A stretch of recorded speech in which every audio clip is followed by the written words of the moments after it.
beautiful people. Let's talk about why you shouldn't believe everything that you think. It wasn't up until a few months ago that I realized my thoughts were really negative and they were affecting my day-to-day life.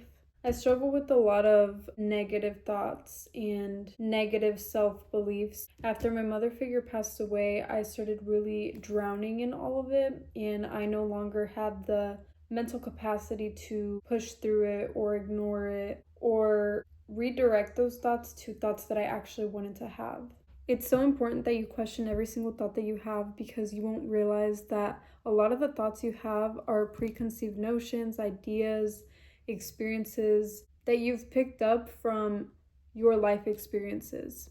It could be something that you heard in school. It could be something that your parents lectured you about. It could be something that a friend told you. It could be something that you even lived through one time and just thought that that was the way that it would be every single time you lived through something like that. An example of this in my life is the thoughts that I have around illness. In 2021, my mother figure passed away after being in the hospital for nearly 2 months. She had COVID.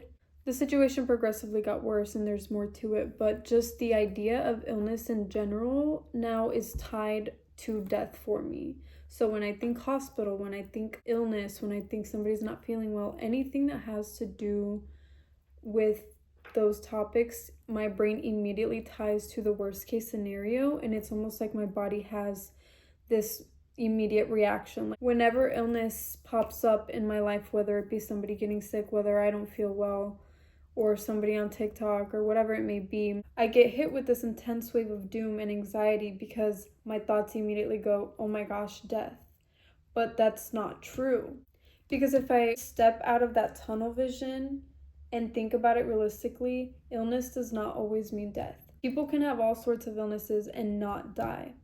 But because I had the most important person in my life die due to an illness, it just is like immediate, oh, sick, death, which is not true. And if I were to just take a step back whenever I am drowning in that anxiety because somebody has a cold or because somebody said that they're not feeling well, I'd be able to look at it in a level-headed manner and realize that I don't need to put myself through those feelings of dread and intense doom, anxiety. I just feel crippled by all of those intense emotions that I feel when anybody mentions any sort of illness.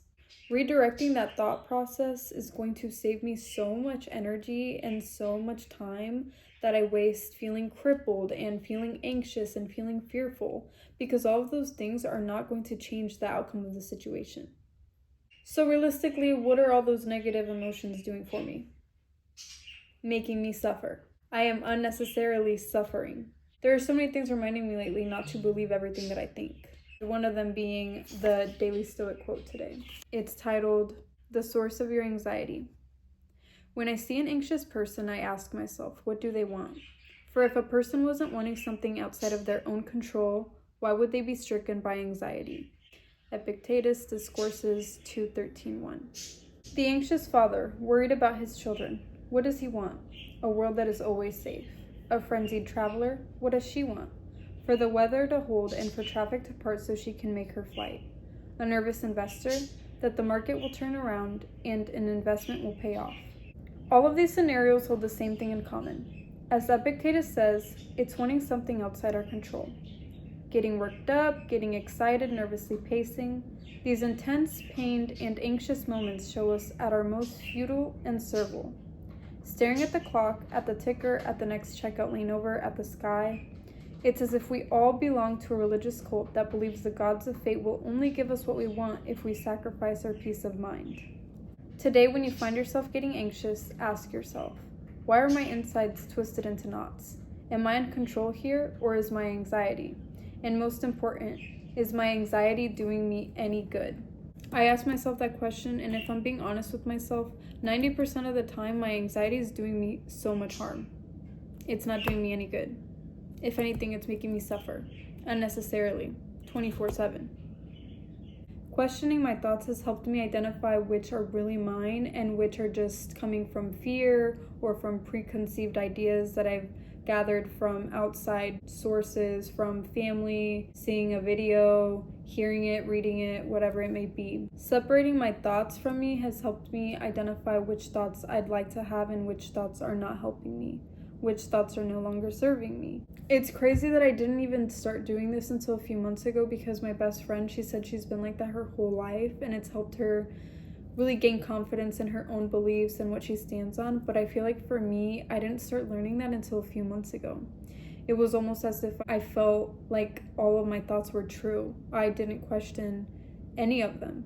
And I thought that those were my beliefs. But a lot of them were thoughts that were kind of engraved or given to me, and I just took and ran with them. Questioning my thoughts has helped me identify my beliefs, morals, values, etc. It's helped me feel more connected to who I really am versus who I've felt like I am. So don't believe everything that you think. Don't believe that negative thought. Even if you think that you have a belief, question that. Do you really believe that, or is that something that your mom told you to believe? Do you really think like that, or is that just what your best friend told you 5 years ago and now you're running with it? Do you really see yourself as a negative person, or did your mom and dad call you that growing up and now you think that you are? This could go for so many areas of your life, and those are just like some examples, but start questioning your thoughts. Where did that come from? Is that helping me? Is that making me feel better? Does that thought bring me closer to growth? Does that thought make me feel good about myself? A lot of the time I'll struggle with negative thoughts about myself and my image, and I'll point things out and be like, you're so lazy, you're so behind, you're so this, you're so that. Those thoughts are not helping me. Why do I feel like that towards myself? Why am I treating myself like that? If I never question those negative thoughts, I'm just going to run with them. I'm going to live my life believing that. So this is your reminder to start questioning all of your thoughts. Don't believe everything that you think. Start observing your thoughts and detaching yourself from them so that you can choose what you really want to think. Thank you for listening to me yap. I love you. Bye.